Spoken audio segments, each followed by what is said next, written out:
Hey everyone, and welcome. Today we're going to talk about something you see literally everywhere, but probably don't give a second thought to: concrete. And I get it, it seems kind of boring, right? Just gray stuff. But I promise you, what's happening in the world of concrete right now is nothing short of a revolution. It's about to change how we build, well, everything. Okay, let's get into it. So, to get why this is such a big deal, you have to understand the insane scale we're talking about. Every single year, we produce about 14 billion cubic meters of concrete. That makes it the most used man-made material on the entire planet. The only thing we use more of is water. It is, quite literally, the foundation of our entire modern world. But, and this is a huge but, there's a massive catch. Cement, which is the key ingredient that basically glues concrete together, is responsible for about 7% of the entire world's CO2 emissions. That is a staggering environmental cost for our favorite building material. So you see the problem, right? This is the big dilemma engineers and scientists are racing to solve. We can't live without concrete. We need it for our homes, our hospitals, our bridges. But at the same time, we desperately need to fix its climate impact. So how do you fix the backbone of society when it's also this heavy burden on the planet? And it's not just the carbon footprint. You know, traditional concrete has its own set of problems. It's incredibly strong if you squeeze it. That's compression. But try to pull it apart. That's its tensile strength. And it's actually pretty weak. It also cracks over time, which lets water get in and rust the steel inside. And that just leads to this endless, expensive cycle of repairs and maintenance. These are the exact issues that this new generation of concrete tech is designed to fix. So let's start with the biggest challenge of them all, that giant carbon footprint. This has kicked off what you could call a green revolution in the industry, and it's all focused on rethinking the basic recipe we've been using for more than 100 years. The big idea here is something called green concrete. Now, the core concept isn't about starting from scratch. It's about being way smarter with our ingredients. The main goal is to replace a big chunk of that high-carbon cement with stuff that's basically industrial waste. And this slide lays it out perfectly. On the left, you've got traditional cement. You have to dig up limestone and then cook it at super high temperatures. It's incredibly energy intensive. But on the right, you have green binders. These use industrial byproducts, things like fly ash from power plants or slag from making steel. By just swapping these in, you're not only recycling waste, but you can slash the CO2 footprint of the concrete by up to 80%. That's a huge win-win. But, you know, we have to be realistic here. As this quote points out, there's no single silver bullet. There's no one magic invention that's going to solve everything overnight. Green concrete is a massive step, for sure. But to really make a dent in that global 7%, we're going to need a whole bunch of different innovations all working together. So, making concrete greener is one thing, but the next big leap is all about performance. We're talking about making it stronger, smarter, and even self-sufficient in ways that were pure science fiction just a little while ago.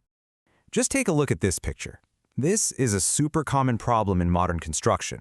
The steel reinforcement bars are packed in so tightly, it's almost like a metal web. Now imagine trying to pour thick, goopy concrete in there and make sure it fills every single little gap. It's a nightmare. And if you don't, you get weak spots. And that's where self-compacting concrete, or SCC, comes in. This stuff is a total game changer. It's engineered to be so flowable, it acts almost like water. You just pour it in, and it flows all by itself, filling every single nook and cranny without anyone having to vibrate it. Not only does that give you a much stronger result, but it makes construction sites quieter and needs less labor. Pretty cool, huh? Okay, so what if you need more than just good flow? What if you need something that is ridiculously strong and will last forever? Well, for that, you turn to high-performance concrete, or HPC.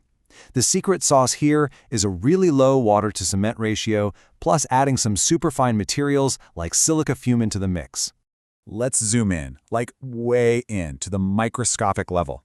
What's happening inside the concrete is that these special additives create more of the glue that holds everything together. This extra glue fills in all the tiny microscopic pores that are normally in concrete, which makes the whole structure incredibly dense. And that density, well, that's where it gets all its strength. And the results? They really speak for themselves. This chart shows you the difference in compressive strength. Normal concrete taps out around 25 to 40 megapascals. HPC starts at 60 and just goes up from there. This is what lets us build those super tall skyscrapers and impossibly long bridges with designs that are way more slender and elegant. Okay, So far, these innovations have been really impressive, but now we're getting into something that sounds like it's straight out of a sci-fi movie. I mean, really, what if concrete could actually heal itself? Believe it or not, it's a real technology called self-healing concrete. The concept is just brilliant. You mix special kinds of bacteria, like a species called bacillus, into the concrete along with a little packet of food for them, and then they just go to sleep, completely dormant and harmless, just waiting. So here's where the magic happens.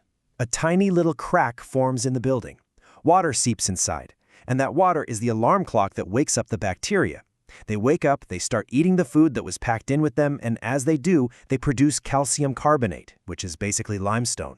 This limestone fills up the crack from the inside out, sealing it completely. The concrete literally heals itself.